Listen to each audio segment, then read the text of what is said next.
J'ai regardé Severance. Après une revue d'un gars que je regarde qui faisait l'apologie de Severance comme la meilleure série écrite depuis toujours, mes amis qui me recommandaient aussi la série, qui en était à la saison 2 dans les premiers épisodes, qui n'avait pas encore fini la saison 2, mais qui disaient que c'était bien, malgré le fait qu'ils se soient endormis plusieurs fois devant, j'ai décidé de jeter un coup d'œil. D'entrée de jeu, le premier épisode, ça m'a irrité, le jeu d'acteur qui se veut très réaliste, mais après quelques temps, je me suis progressivement quand même investi. C'est-à-dire que le réalisme cède de manière subtile au surréalisme et narrativement, je me suis laissé entraîner par le premier épisode que je trouvais à la fin bien fait, bien construit, même si déjà ça soulevait la thématique de l'équilibre entre prendre son temps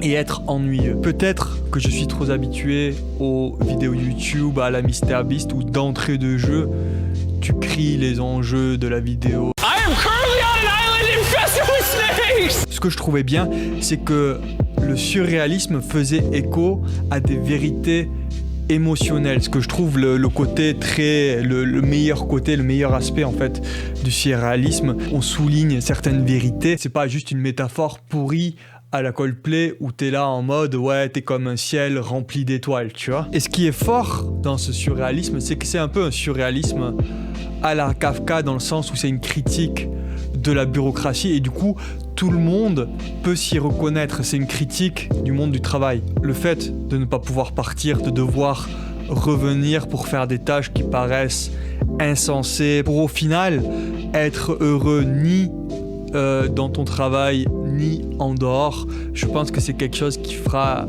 et qui fait beaucoup écho et que c'est pour ça, c'est un des facteurs je pense qui fait que la série a si bien marché. Ça permet de toucher à tout ce qui est sociologie des structures, critique de la hiérarchie en mode Sun Tzu, où par exemple le poids de la responsabilité où de manière intransigeante tu dois faire porter coupable, tu dois punir celui qui est en dessous de toi pour reporter au final la responsabilité jusqu'à ce que les tâches soient bien exécutées, etc.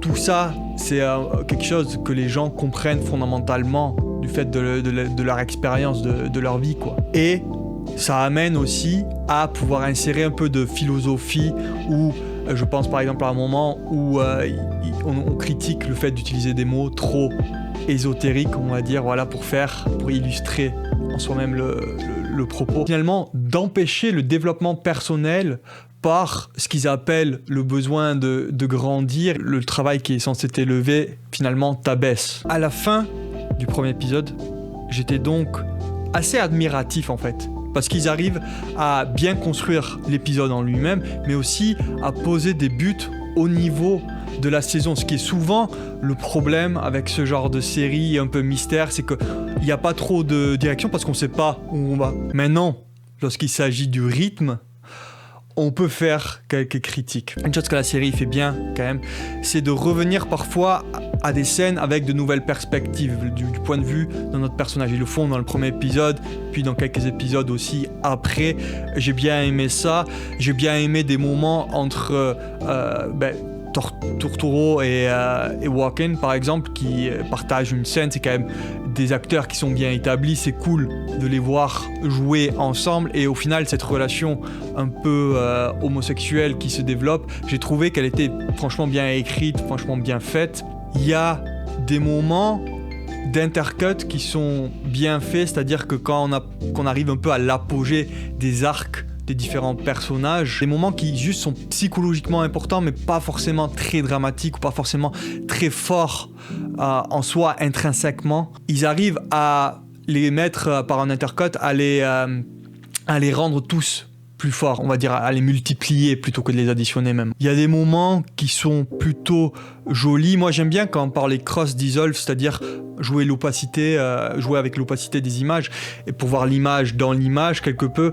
Ça donne une espèce d'unité. Je pense par exemple, je suis en train de regarder Grey's Anatomy. Dans l'introduction de Grey's Anatomy, c'est bien fait par exemple avec les cross dissolve, ou même dans Francis Ford Coppola, le parrain, à un moment quand il va à Los Angeles, ou même un moment, une séquence un peu religieuse, ils jouent avec des crosses d'Isolf et en les laissant de manière très longue. Maintenant, c'était bien fait quelquefois dans la série. Après, j'ai trouvé que peut-être on en a abusé un petit peu. La saison 2, c'est censé être la saison qui cartonne, qui est censée être super ouf, etc. Et moi, personnellement, j'ai trouvé que la saison 2 était moins bien, en fait, que la saison 1. Au niveau des saisons, il y a du coup une narration, il y a une bonne direction, on sait où on veut aller, mais ça traîne énormément. Et je sais pas pourquoi ils voulaient faire des épisodes de 60 minutes. Quand ça marche super bien parce qu'on prend le temps et du coup, ça permet de vraiment capitaliser sur tout le potentiel d'un moment. Parfois, vous savez, on a l'impression que les personnages se regardent réellement, quelque chose qu'on perd peut-être un peu aujourd'hui, mais où ils laissent du coup le temps d'échanger des regards et de bien poser la signification de tout ce jeu.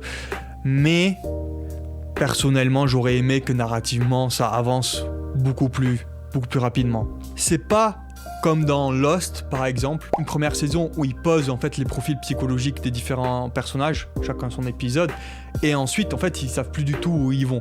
Là, quand on arrive à la fin de la saison 2, je pense qu'ils avaient déjà établi, en commençant la série même, que le sens du travail, au final, l'objectif de ce qu'ils font avec les chiffres, parce qu'ils posent bien que ça inspire des sentiments. Donc en fait, après, il y a toutes ces histoires d'humeur. Ça marche pas. On a l'impression que la série fait un peu vide. Il y a aussi cette envie, par le réalisme, de faire tout le temps, en quelque sorte, un refus de chaque avancée narrative de la part du protagoniste. Donc dans les conversations, c'est souvent en mode on fait ça, non, je veux pas faire ça. Et ce refus, ça devient un peu lassant aussi au final, où t'es là en mode bon, j'ai juste envie en fait que l'histoire elle avance un peu plus. Tout le monde est en train de faire l'éloge de cette série. Moi, perso, je trouve qu'elle manque d'une certaine force qui n'est pas là à cause du fait que ils exécutent pas la narration avec assez de vitesse.